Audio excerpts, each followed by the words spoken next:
साथी रज्जाक एक और नई अपडेट के साथ। जैसा कि आपको पता हो तो अभी आप कोई बच्चे कॉलेज पढ़ रहे हैं, कोई स्कूल पढ़ रहे हैं, उन सब के लिए छात्रवृत्ति की बहुत बड़ी योजना है और आप इसमें फॉर्म लगा के अब छात्रवृत्ति प्राप्त कर सकते हैं।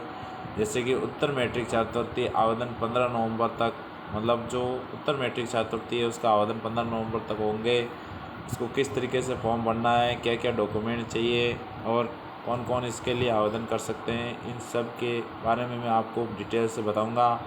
आप मेरे वीडियो के साथ अंत तक बने रहिए। मैं आपको प्रत्येक चीज़ बारीकी से बताऊंगा ताकि आपको छात्रवृत्ति का फॉर्म भरने में कोई किसी प्रकार की दिक्कत नहीं हो। धन्यवाद दोस्तों। जिन विद्यार्थियों ने 12th के कॉलेज शिक्षा में प्रवेश लिया है उनके लिए सत्र 2023-24 के लिए छात्रवृत्ति का आवेदन प्रारंभ हो चुके हैं। इसमें पहले आओ पहले पाओ के आधार पर छात्रवृत्ति स्वीकृत की जाती है, इसलिए आप समय पर आवेदन करें ताकि आप जो पहले फॉर्म भरेगा उसको पहले छात्रवृत्ति प्राप्त होगी। अगर आप भी 12वीं क्लास पास कर चुके हो और कॉलेज में प्रवेश ले लिया है तो आप भी इस छात्रवृत्ति का फॉर्म भर सकते हैं। इस बार सरकार द्वारा आवेदन प्रक्रिया को सरल बनाने का प्रयास किया गया है, लेकिन विद्यार्थियों के लिए ये प्रोसेस काफ़ी मुश्किलें पैदा कर रहा है। आवेदन में आपका अधिकतर डाटा जन आधार से लिया जा रहा है, क्योंकि अब पूरा डाटा कहाँ से लिया जा रहा है, जन आधार से लिया जा रहा है। इसलिए आप जन आधार में किसी प्रकार की गलती हो तो उसको सुधार करें ताकि उसमें किसी प्रकार का फॉर्म भरे तो उसमें किसी प्रकार की दिक्कत नहीं आए। आवेदन के लिए आवश्यक डॉक्यूमेंट क्या क्या चाहिए, आवेदन प्रोसेस कैसे होगा। फर्स्ट नंबर SSO ID होनी चाहिए आपकी और आपके पासवर्ड आपको याद होने चाहिए उसके। यदि SSO नहीं बनी है तो जन आधार के बेस पर बनानी होगी और जिनके SSO बनी हुई है उनके प्रोफाइल में जन आधार नंबर जुड़े हुए होने आवश्यक है। नहीं तो अगर आपका जन आधार में नंबर नहीं जुड़े हुए हैं तो आपका अगर OTP या किसी प्रकार का मैसेज आप तक नहीं पहुंच पाएगा। सेकंड है स्कॉलरशिप प्रोफाइल। स्कॉलरशिप प्रोफाइल क्या होती है, कैसे बनाते हैं।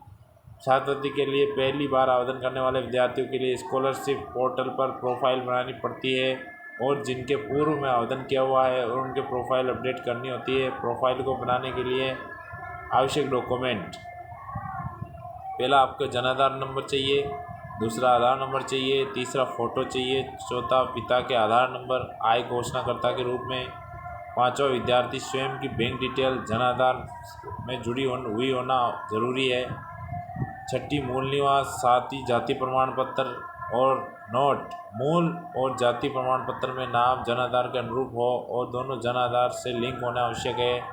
लिंक नहीं है तो लिंक होने में 15 से 20 दिन का समय लग जाता है। लिंक नहीं है तो जाति और मूल को नया बनवाना उचित होगा, जो कि 3 या 4 दिन में बन जाते हैं। और 8वीं बात यह है कि 10th की मार्कशीट होना ज़रूरी है। तीसरा प्रोसेस होता है आधार प्रमाणीकरण। प्रोफाइल बनाने के बाद जब आप नया आवेदन फॉर्म भरने के लिए आवेदन की प्रोसेस प्रारंभ करेंगे तो आपको आधार प्रमाणीकरण करना होगा, जो कि इस बार केवल फिंगर से ही हो रहा है, OTP से नहीं कर सकते हैं। आवेदन स्वयं साथ में होना आवश्यक है। चौथा होता है आय प्रमाण पत्र। आय आपको जन आधार में अपडेट करवानी होगी, जिसके लिए प्रत्यक्ष से ऑप्शन दे दिया गया है। आपकी पारिवारिक आय 2.5 लाख से अधिक नहीं होनी चाहिए। अगर आपकी पारिवारिक आय 2.5 लाख से अधिक है तो आप इस छात्रवृत्ति के लिए आवेदन नहीं कर सकते हैं। पाँचवा है शुल्क रसीद। जो आप जिस कॉलेज में या स्कूल में पढ़ते हो उसकी शुल्क रसीद होना ज़रूरी है। कोर्स से संबंधित पूरी शुल्क की रसीद अपलोड होगी, इसलिए अपनी कॉलेज से फीस की रसीद ले आवे। नोट सारी जानकारी जैसे नाम, पिता का नाम, माता का नाम, जाति, पता, बैंक खाता नंबर, आय APL या BPL है, मूल निवास, जाति प्रमाण सहित समस्त डाटा जन आधार से लिया जाएगा। इसलिए समय रहते सुनिश्चित कर लेवे कि आपके जन आधार में सभी डिटेल्स सही है। यदि कोई मिस्टेक हो या सुधार अपेक्षित हो तो समय रहते अपडेट करवा ले, ताकि आपको जब आप छात्रवृत्ति का फॉर्म भरें तो आपको किसी प्रकार की परेशानी नहीं हो और आपका फॉर्म सही तरीके से फिल हो जाए। धन्यवाद दोस्तों।